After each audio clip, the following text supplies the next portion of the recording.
राधे राधे। किसी ने पूछा फ़ोन करके कि आप बताइए कि शिव जी का अभिषेक करते हैं वो किस पात्र से करें।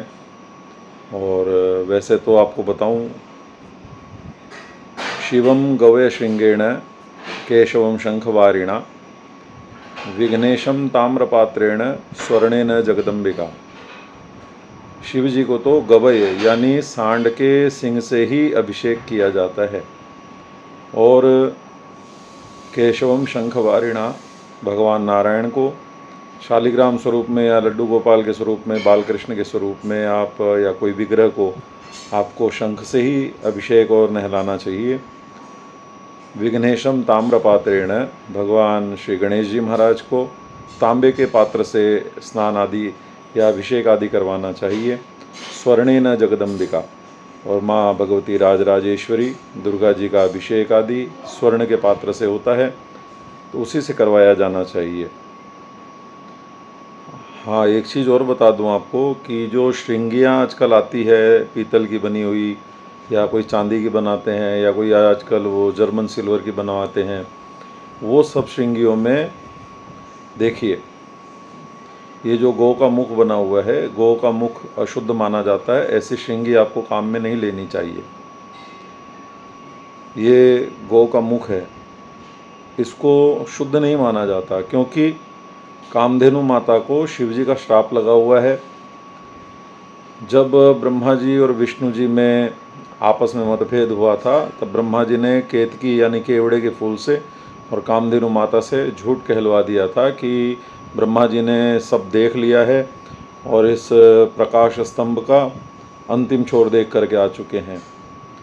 ये बोलने पर ही कामधेनु माता को श्राप दिया गया था कि जिस मुख से झूठ कहा है वो मुख आज से अशुद्ध हो जाएगा। ऐसा भी कहते हैं कि दधीची महर्षि की जो हड्डियाँ वज्र के लिए दी थी उन्होंने, तो जो शरीर छोड़ दिया था तो चाट करके मुख से साफ किया था गौ माता ने, इस कारण से मुख अशुद्ध हो गया था। और एक कथा ऐसी भी सुनी है मैंने अपने गुरुओं से कि सीता जी ने दशरथ जी के लिए पिंड दे दिया था कि कुतुब काल चला ना जाए, श्राद्ध का काल। और उस समय में फिर राम जी और लक्ष्मण जी आ गए थे श्राद्ध कर्म की सामग्रियां लेकर के, परंतु सीता जी ने कहा कि पिंडदान मैंने कर दिया है। तब वहाँ पर उन्होंने गवाही दिलाने के लिए गौ माता को, एक ब्राह्मण देवता को, कौवे को, और भी एक वृक्ष को, सरयू नदी को, सबको साक्षी बना करके कहा था। गौ माता ने, सरयू जी ने, उन ब्राह्मण देवता ने, सबने झूठ कह दिया था राम जी को प्रसन्न करने के लिए कि राम जी के हाथ से किया हुआ पिंड दशरथ जी को और ज़्यादा शांति और श्रद्धा प्राप्त करवाए, इस कारण से। तो सीता माता ने भी वहाँ पे श्राप दिया था। तो गौमुख को अशुद्ध माना जाता है।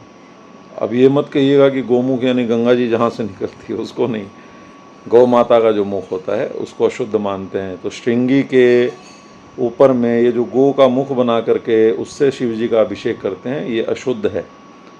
श्रृंगी ऐसी बनवाइए, ये इस तरीके की, ऐसे श्रृंगी से करना चाहिए। अब पात्र क्या लें? पात्र आप तांबे का ले सकते हो शिव जी का अभिषेक करने के लिए, तांबे का लोटा ले सकते हो। केवल लोहा ना लो, प्लास्टिक ना लो, आप पीतल ले सकते हो, आप चांदी का ले सकते हो, आप स्वर्ण का ले सकते हो, बहुत ज़्यादा धनाढ़ हो तो। इन सब में भी तांबा शिव जी को बहुत ज़्यादा श्रेष्ठ है, तांबा ही शिव स्वरूप है। वो तांबे का पात्र बहुत ज़्यादा अच्छा रहेगा। हाँ, गोमुख की बनी हुई वो श्रृंगी आप बिल्कुल भी प्रयोग में ना लें, श्रृंगी अलग से बनवा लें। सभी को राधे राधे। और भी कोई आपका प्रश्न हो तो मुझे आप प्रश्न करिए।